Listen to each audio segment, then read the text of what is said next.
안녕하세요. 화탁지 사주TV의 화탁지입니다. 오늘은 11월 정해월의 화일간들의 운세는 어떨지 살펴볼 시간입니다. 어제 토일간에 이어서 오늘은 화일간인데요. 정해월이에요. 이 정화의 기운이 이 해수에서의 갖는 힘의 강세를 나타내는 게 12운성인데 태예요. 태지는 엄마의 뱃속에 이제 막 잉태되기 시작한 어떤 시점을 얘기하기 때문에 사람이 형체를 가지고 본인 힘을 쓰기에는 상당히 약한 기운이에요. 정화가 해월에는, 그러니까 본인 일간이 정화이신 분들은 해월에 본인의 비견의 힘은 조금 약하다. 아직은 힘을 크게 쓰기가 활발하지는 않다. 화일간이 언제 가장 세겠어요? 화기운이 강한 사오미, 예, 화국. 그러니까 즉 뭐 여름하고 관련된 그때 여름이 그렇다는 게 아니고 사실은 여름이 가장 강합니다. 원로는. 네. 그리고 그 다음에 이 지장간에 해월이라는 지장간 안에는 이 세 가지가 있는데 이 세 가지의 힘도 다 이제 12운성으로 살펴볼 수가 있는데 이거 따지는 법은 어제도 말씀드렸지만 너무 설명이 길 것 같아서 12운성에서 찾는 법을 설명을 드렸으니까 참고하시고요. 무갑임 이 세 개의 지장간, 그러니까 지장간이라는 거는 이 해수라는 지지의 기운에 숨은 천간, 하늘의 십천간의 기운이에요.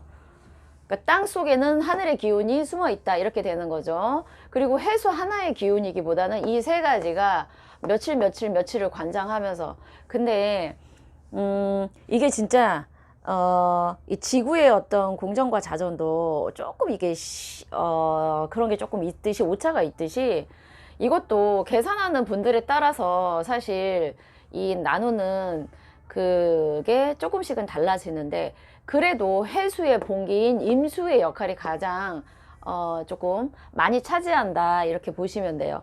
그러니까 무토와 간목도 역할을 못하지는 않지만 임수가 가장 강하고, 그래서 그 힘의 강세를 따지기 위해서 12운성을 살피는 건데, 무토는 절지예요. 절지라는 거는 인간이 죽어서 몸과 정신이 분리되면서 생각은 많지만 실천력이 안 되는 그거를 의미하거든요. 가장 약하죠. 힘에 있어서는 정신만 살아있기 때문에.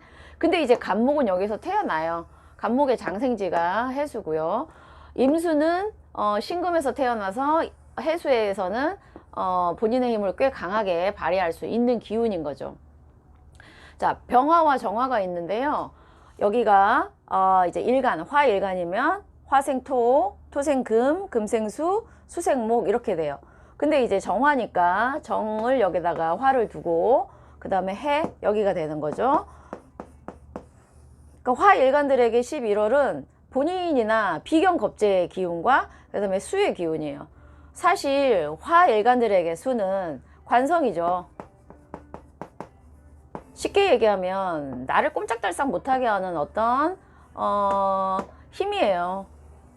내가 얘의 통제를 받는 거예요.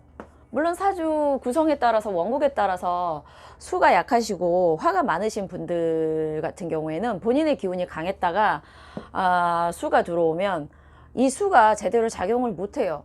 그런데도 받는 스트레스는 거의, 그러니까 원래 없다가 하나가 들어왔을 때가 더 강한 거죠. 근데 화일간인데 수가 많으신 분들 봤어요. 그런 분들은 수가 하나 더 들어와도 크게 그 영향력을 몰라요. 근데 의외로 화가 많은데 불이 들어오면 이 물이 화가 많은데 물이 들어오면 이 물이 증발돼 버리지 않나 이렇게 생각하지만 사실 화가 많으신 분들, 사주에 수가 별로 없는데 수가 들어오신 분들이 그 수의 영향력을 되게 강하게 느끼신단 말이에요. 스트레스가 되게 있을 수 있는 달이에요. 근데 인간이 살면서 스트레스가 어떻게 없겠어요. 근데 이 스트레스가 어떻게 작용하는지가 병화와 정화에게 이제 갈리게 돼요. 지금 병화에게 정해월은 겁재죠. 겁재와 그 다음에 본인하고 같은 그거니까 편관이에요. 네. 정화에게는 네, 비견이죠. 비견과 정관이에요. 일단 본인의 화가 기운이 본인 사주에 맞냐 적냐에 따라서 이게 하나가 더 들어오는 거죠. 내 편이기도 하고 남의 편이기 경쟁자이기도 하지만 일단 본인의 비혼으로 들어오신 분들은 본인의 어떤 생각이 강해져요. 자기의 주장이 강해집니다. 네. 병화일간에게 겁재가 들어온다는 거는 뭔가 경쟁자가 나타나거나 아니면 내 마음 안에 내 거를 나눠야 된다. 또는 내가 뭔가 뺏긴다, 빼앗긴다. 내 시간과 노력과 뭔가가 참 억울하게 약간은 빼앗긴다 이런 느낌을 받아요. 그러니까 이제 개인 사주로 더 들어가서 용의신도 찾고 사주 원국 전체의 구조를 봐야 되지만 겁재가 들어온다라는 거는 일단은 내 거를 조금 양보해야 되는 겁재에게 그거 있죠. 내 식구는 먹어도 그냥 내가 마음이 그냥 가지만 친구인 듯 경쟁자인 듯 온 사람이 오면 내가 왠지 저도 내 마음에 제가 없었으면 이걸 내가 다 갖고 가는데 약간 이런 마음이 조금 있기 때문에 그런 심리적인 베이스도 사실은 같이 가게 되고요. 그 다음에 어쨌든 겁재라는 거는 내가 잘 얘를 타일러서 내 편으로 만들지 않는 한은 내 능력 여하에 따라서는 어쨌든 내 거를 늘 탐을 하는 애기 때문에 천간에 겁재가 떴다라는 거는 일단 병화일간 분들은 조금 주의를 하세요. 네. 그리고 일단 해월에는 간목이 여기 목기운이 장생을 하죠. 그러니까 화일간들에게는요 인성의 기운이 네 이제 막 싹트기 시작하는 거 이제 막 태어났어요. 응애응애 하면서 네. 자 인성은 뭐냐 뭐 제가 어제 학생들은 공부, 엄마, 그 다음에 뭐 직장인들에게는 주변의 도움이지만 문서운도 의미해요. 문서의 운. 네. 그러니까 내가 계약을 많이 해야 되는 직업이면 괜찮다는 거죠. 문서운으로는 내가 뭔가 도장을 찍고 서류를 해야 되는 그거기 때문에 그 목기운이 처음에 태어나고 그 다음에 제가 임정한 목이라고 그랬죠. 목이. 그러니까 11월이 참 묘한 게 목이 장생이면서 임정한 목으로 또 목국이 되는 거예요. 어제 제가 토일간은 이 관성의 탄생이었는데요. 화일간은 인성의 탄생이에요. 근데 지금 병화든 정화든 이 정화라는 병화에게는 겁재가 본인의 편관하고 편관이 그냥 자기를 칠 수도 있는데 이 겁재가 그래도 편관하고 손을 잡고 이렇게 인성을 생해주는 거예요. 물론 인성운이 본인의 사주 원국에서 흉신으로 작용되시는 분들은 좀 안 좋게 작용될 수도 있어요. 인성이 무조건 문서운이고 뭐라고 좋지 않으신 분들도 계시지만 월별 들어오는 거를 제가 봤을 때 아무리 본인에게 구신이지만 이 문서운이 들어오는 경우에 어떤 일이 이루어질 가능성은 사실은 조금 높은 게 사실입니다. 그리고 정화에게는 본인의 비견과 그 다음에 정관이 또 합을 돼서 이쪽으로 가는 거죠. 결국 화일간의 가장 기본은 11월에 이 인성 결국 화일간에게 11월 정해월은 인성의 탄생이자 곧 자신과 같이 일하는 사람들과 조직의 어떤 합 또는 내가 사회생활 하는 데 있어서 만나는 사람들과의 어떤 그 합이 곧 인성을 만든다. 나에게 나를 도와줄 수 있는 힘을 만든다.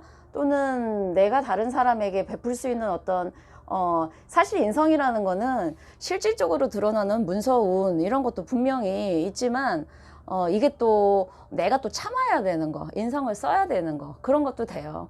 근데 이제 본인의 사주에 너무 남을 배려하고 또 참을성이 기본적으로 있으신 분들에게 또 이게 들어온다라는 거는 이제 지나친 거죠. 지나치게 참다가 남 배려하다가 자기의 인성이라는 건 곧 식신상관을 치기 때문에 내가 주장해야 되는 나의 몫을 주장하는 거는 조금 그거하다라는 거예요. 이쪽이 된다라는 거는.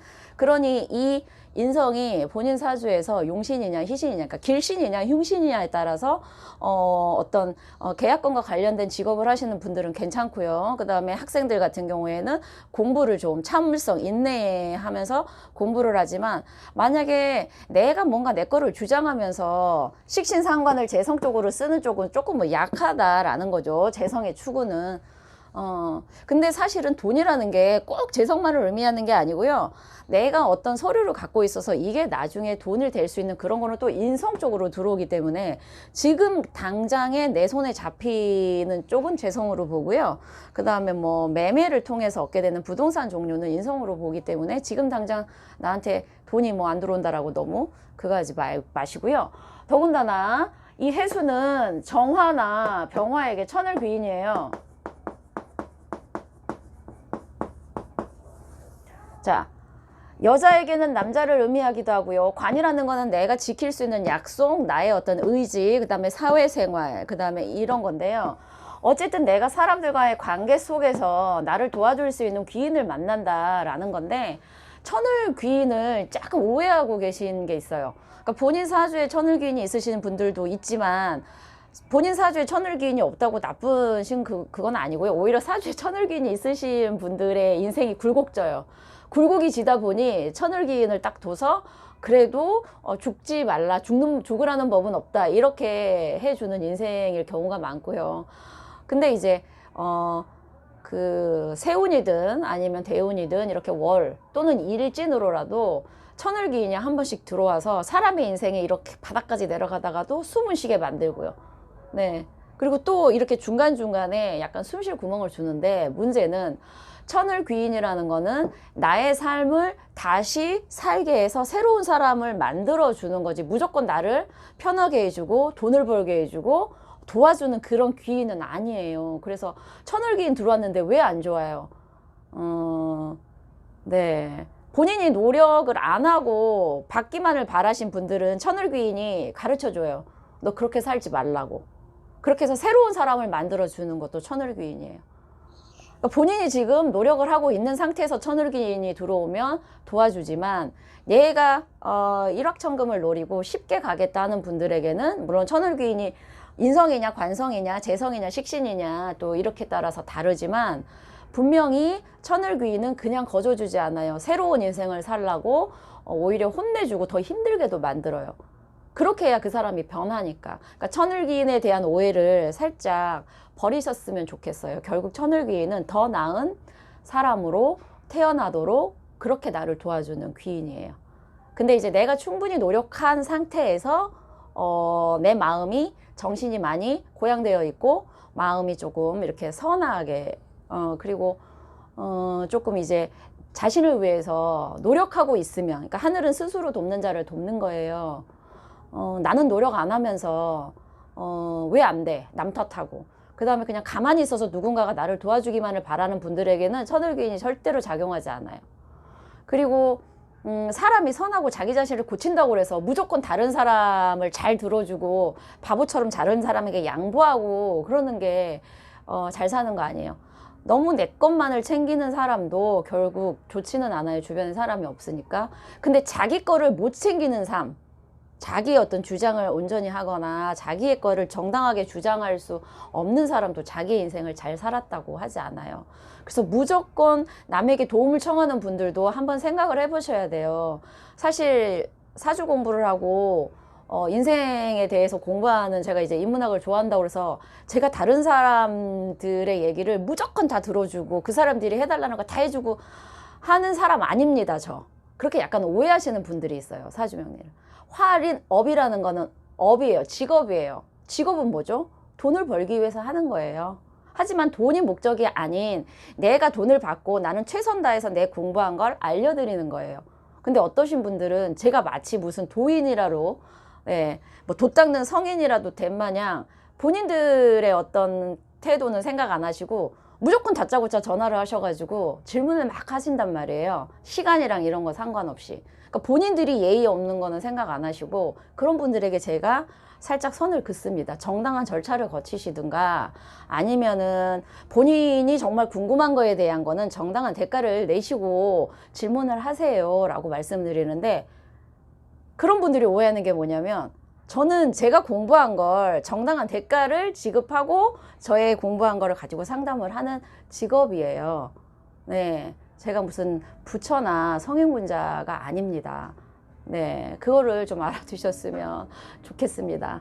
그리고 천을 귀인, 하늘은 내가 스스로 살려고 노력하는 사람에게 도움을 준다라는 거 오늘 꼭 명심하셨으면 좋겠습니다. 감사합니다.